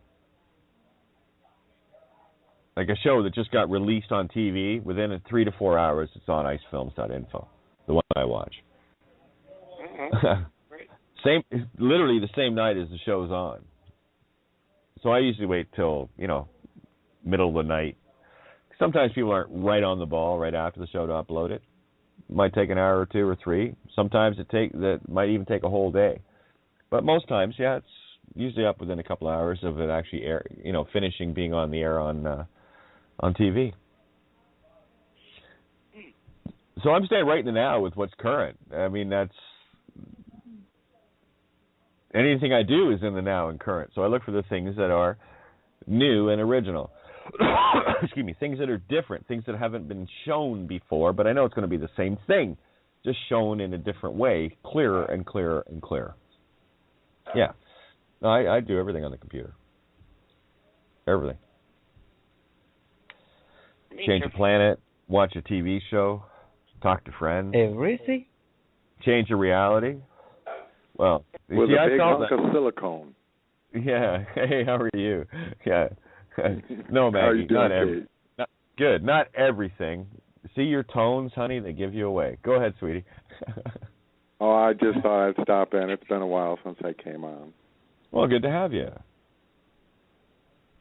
I was just thinking back when I ran across you. I was like, I wondered if you'd remember the date. It's been a couple of years back when you called into Bo and Rocco show. Oh yeah, that's a while back. Talking to Peppermint, trying to explain to her about the legal name. Oh, no, she'd have none of it. She's too busy killing, wanting to kill. She had too much vengeance in her. Yeah. I get it. I know where she was at the time, and I long before they ripped the house out from under them, I told them what was going on. And as soon as I played that little remember that little clip I played? Yep. She's talking to the sheriff. I'm Tammy Peppermint. Game over. Oh, she was scared to death. Called 911. They still drug her the hell out of there. Yep. And I knew the moment. Oh, that's why they got you. They can't come. The demon can't come in the door unless you give them consent. Legal name says, "Come on in, fuck me, it's me." True story. And they don't move. And I've stepped back and looked at people in the past. You know. Yeah, they're still too busy with the material stuff. They're too busy with the vengeance, and they just can't let physical go. 16 months to get bail? Come on, Dean. Yeah. Well. Oh, speaking of Angela Stark, who I did the show with, great show with her. I think might have been last night. She emailed me to see if let me know that I was invited to go on. She was having Dean Clifford on, and my first reaction to that is no, I'm good. Because I know you don't need to go there, Kate. I don't need to go there. And I listened to that show, and it was sickening to see them sitting there in the same fucking spot, talking about the same property, and Carl was there, and Carl trying Burrow? to separate themselves from the person as just a man. I'm like, take it a step fucking further, guys. Not even a man. Just a fucking man? Well, Carl Lentz, Carl borrows. I don't care. Lender, borrow. It's the same thing to me. It's all property to these guys. Yeah. So obviously, I'll do a little caution here. Dean, be very, very careful. You know, because if you're out there promoting new fucking magic new word, cages. like, are you kidding me? So you're gonna go in there and try to separate this legal name from your manhood. You're gonna show up. You know, you see, separating the legal name is one thing from you, but separating the physical body as dead from you, that's a tough one for people. Yeah. It's an easy one to prove. Just go to a funeral home. You'll see a body without life in it, without you, the being that was that, inside that meat stick. You are the animator of the anime. Here we are with Japanese anime, origami, folded into paper in all sorts of different shapes and sizes. And that's the big one that people can't get past. They think that man, the physical man, has the power to command it. Yeah, it's not. That's the effect. No, guys, you are in effect getting sucked into a physical reality, being convinced that, hey, I must be alive because I'm in a body. No, you must be alive because you are. The body without you isn't, and even further away from you is the legal name thinking you're a dead paper doll. So there's your catch-22, damned if you do, damned if you don't. It's like these people that come in and say, I'm a flesh and blood man. Are you? Well, that's what you are then. Then Lucifer owns that. They also say they're not part of their society. So they know there's a fucking difference there, but they still show up. They'll figure it out. Like, where didn't you get it? If you want to sit there and try to separate yourself as not an attorney, you're not skilled in law, why the fuck are you showing up? At all. You know, it's like that email that I read part of. That was only part of it. Good part of it, but it was only part of it. Like, what is it going to take, people, to put your guns down? What is it going to take to put your knives down? What is it going to take to put your shit down? Yeah, that's what it is, protection. That's all it is. They're so fearful. Well, of what? Well, I'll tell you what they're fearful of. Those that are in fear of others are in fear of themselves for the evil that they can foment on another. Right. Yes. The amount of fear outside of you is the amount of fear that I should have of you because you're a fucking dangerous little entity. Yes. That cover it? I do watch the news and with the sound off. I'll leave that on and listen to the radio. Yeah, it's comical sometimes, isn't it? Usually the radio will, and thank you. I finally figured out how to just listen to these songs, and it's almost like sitting in church on the oldie hour, you know. You sit there and you're like, oh my God, I missed it. You should do like a show all night just of songs, that really resonate and speak. All right, well, I'll tell you what. I'll see what I can do about getting the rest of the songs uploaded. Because, again, changing it's the same Blog Talk platform. I just had to reload all the songs back into it. A bit of a pain in the ass. But I think I've got what have I got? Not what about. Let's tell you what I have in the archive here. I know there's a bunch I still have to get in here. I've got 1, 2, 3. Oops, come on. 4, 5, 6, 7, 8, 9, 10, 11. 11, 12, 13, 14, 15, 16, 17, 18, 19, 20, 21, 22, 23. I got 23 songs on here. Yeah, so we can do a night. You guys want to do a bit of music tomorrow night and we'll just have a bit of fun? Well, yeah, and in between each song, kind of for the newbies, lay them out so when they hear these words, these allegories, they can see the anagogic in it. Yeah, and see, here's the joy of it. When I wrote those songs, I wasn't thinking about this. I know, and that's what fucking blows my mind, Kate. Beautiful. What it blows my mind with the Eagles or fucking everybody. Every fucking song. Every song. It's telling you the same story. And I'll tell you, I never sat in with the Eagles writing any songs with them, and they didn't sit in with me, okay? Funny how we're all writing about the same thing, though, but just in a different way. What we are doing in these songs and what you're hearing in these songs is simply an allegory of the literal. It's still telling you the literal same story in an allegory in a different way, from a different point of view, a different experience, but it's still the same story. It's all about you. It's all about love and creation and either leaving it or loving it or asking it to come, or it's talking to you, and it's mind fucking blowing, man. Yeah. When you get into that headspace, sure. I'll again, I love sitting around just doing tunes or whatever. There's my arrogance and humility comes into play. It's like, okay, there might, I don't want anyone thinking that they're just songs. They're just songs. Got this neat little trick that I can put a song together and sing it, whatever. I get the job done. Yeah. And that's all that is to me. And I love playing them. I love listening to them. They're for what they are. That's why the fuck else would I have done it? Duh. So it's a very straightforward thing to me. I got up this morning, I had to go tinkle just like everybody else. It doesn't make me specialer. It doesn't make me differenter. It's just who I am. And this is all I ever ask people to. Can you not just accept me as me and leave it there without putting any laurels or any defaming on it or what? Just, positive, negative. Can you just maybe have an observation of that's just someone doing their thing, as I observe you just doing your thing. If I like what you're doing your thing, I'm a rapt audience. It's like, yeah, I love watching people create. I loved the nights at the cafe when people come in and just fucking blow my mind. And I'm going, Jesus Christ, I wish I wrote that. But I know I could have, because it's in the same vein of, yeah. So it's always a oneness with me, but at that moment I get to enjoy that reaching within myself to go, yeah, okay, that's really cool. I like how you did that.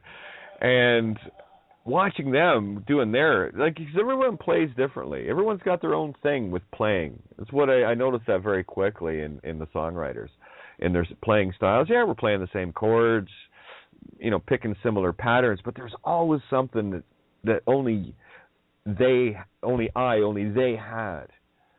That's what I listened for. What was unique about it? And there was always something so unique. And if you weren't paying attention and listening, you'd have missed it. So I always paid attention to those things. And I mean, we had one guy, brilliant songwriter, vocal, his voice was very interesting to listen to. It was the tones and the intensities and the words that he used that just blew your mind. And he always had a shake to him. He always shook. His hands were always shaking, even when he was playing, but he never missed a beat. And I'm talking that it was just a condition he had. His hands were always shaking. But I got to tell you, the tunes that this guy would come out with, some guys and girls that had their own thing going on, I would sit in absolute awe. And that would tell me everything I needed to know as to why I was doing the Songwriter Cafe at all. Slugging it out one night a week, and then once a month doing the big A circuit venue with it. You know? And it was a grind. I had to haul all the gear. For most of the years, I had to haul the gear in and haul the gear out. That's not a lot of fun. You know? But I did it because it was a bigger picture. And yes, it was very self-engrossing, very self-indulging in that I was in the music aspect of it, but I had left behind all the Nashville stuff and the rest of the lying, cheating, fucking thieving bastards. I'd left all that behind and just decided to do my own thing. And it worked perfectly for everything I needed it to be. For as long as it was. Yeah. Yeah. I got my experience from it. I can pick up my guitar right now and write a song. No problem. See, that's the joy of... there's an example of Jane Doe-755. I can pick up Jane Doe-755 and play that song and play it like a fucking master. But I have to ask the question, why? What's the purpose to it? And really, the only purpose I would have to write is to convey this. And the irony is I already have. You have, right. You're the only songwriter that's understood your own fucking words. Isn't that funny? But I even thought I understood them, but I didn't. Isn't that hilarious? Yeah, no. When you throw a different perspective on it, and man, I'll tell you what. Oh, yeah. Mm-hmm. Every one of those songs had a different theme, a different, someone or people I had observed, or me, or whatever the situation was. Right. And you were writing about a feeling from one perspective, yeah. From me and looking at the world around me, how I was interacting with it, writing songs about others in terms of relationships. You're the Sun to Me was for Sue and the Girls. Wonderin', wrote that in Nashville just because it hit me. Wings of Love, wrote that for a wedding. Too Late, that was about my the girl's mother's sister. That was years ago. That's What Love Is For. I was walking a real delicate road at that time. Can't even really... I was really at war with myself when I wrote that. Yeah, because I wasn't able to really recognize that. Yeah, but I think we'll spend some time. Because I listened to your music from when I first met you, and now that I can see through the words, it's just amazing. And it's every song on the radio. Everything. Every movie, every TV show, every documentary, every song, every book. Music resonates with me, songs, I don't know. Well, that's our voice. That's our true voice. I can see that on TV, it's kind of slow, I guess, in a way. Well, again, what resonates with you? Do you find the music resonates with you? You like the music? Well, at this moment, the last 8 months or so. Well, see, there's the magic of what I'm talking about when I say when you find something you really love, you will listen to it with complete resonance. Just don't get caught in the entertainment of it. Enjoy it by all means. Like the movie The Maze Runner that just came out about 6 months ago. Yeah, I sat there and I could see that where everybody comes up through the elevator, they're put into this little womb until they can run out of there. Yeah, I could see all that, but it's the music lately that I'm going real deep on. This whole reality is asking you one question. Only one question. And you have to be able to answer it to the most absolute that you can. And the question is this: are you good or are you evil naturally? And for those of us that aren't evil by nature, and we're not naturally evil people, we at that moment, there's that beautiful guilt that gets painted on us. We immediately feel guilty because, oh my God, no, that's not your natural state of being, though. Oh, no, sure, we all programmed to feel guilty. Yeah, we were all programmed to make damn sure we fucked up. But here's the test of it all, guys. The test is for you, to separate the wheat from the chaff within you. So don't concern yourself. with others in that regard. I don't. Used to. That's back in the days of an opinion. I observe now, and again, wrestle within myself as, okay, why did I think that? Okay, so that's something I got to sort out with me. What is it? Yeah, okay. Hey, Lucifer, this is the best you got? Okay, I'll leave it there.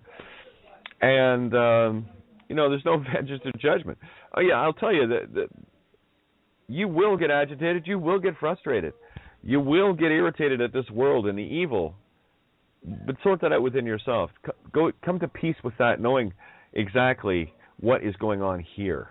And the only answer there is you. And when you see the good in you, the benevolence in you, the will to carry that through, that's the difference. Do you have the will? Do you have the faith within yourself to carry the truth through? Yeah. Me, yeah. I know many that do. I get the magical things. Mm-hmm. I get the phone calls an hour before 6 of them show up, banging on the door. Hey, that's happened 3 times.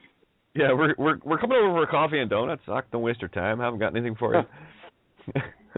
I've sat there in the house and watched them, bang on the door and want to serve, and for felonies, and they can't come in. And, well, they need a demon to drag out to summons.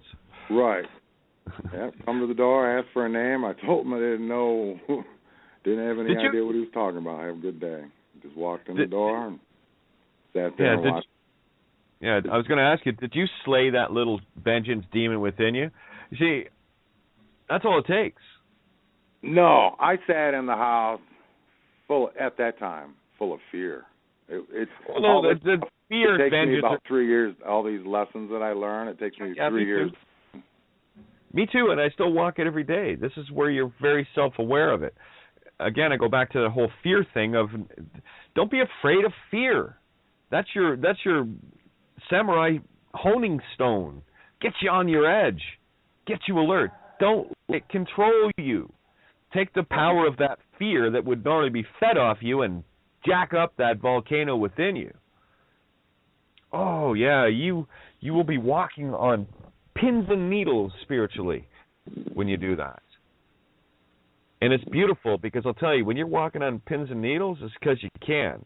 It's the others that you put down the bed and walk on it, and that's how it goes. So leave it there. We got a minute and a half till we're rolling out of here, guys. I'm just going to do a little hour in between here, the Janip, whatever.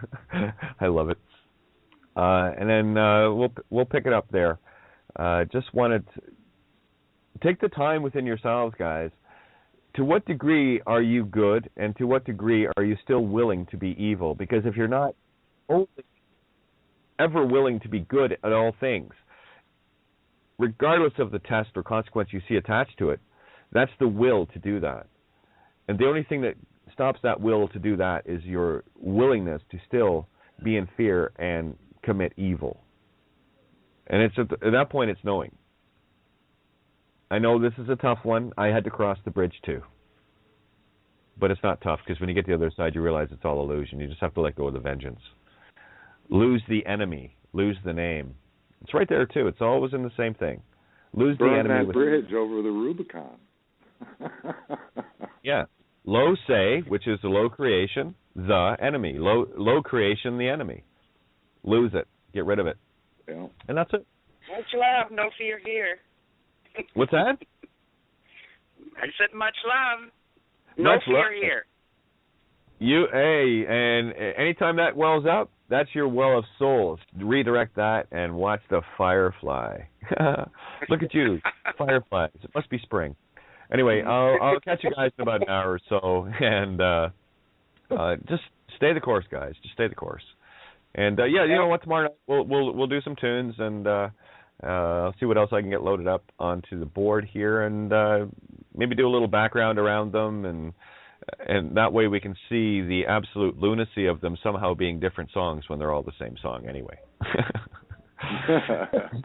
Yeah, let's do that. It'd be a bit of fun. Watch me make me look crazy, writing all sorts of different songs, but it's all the same song. Yeah, I can handle that. Can you? Yeah. Anyway, well, much love, guys, and catch you about an hour or so. Okay? All right, have a good night. Carry. Okay. Good night, guys.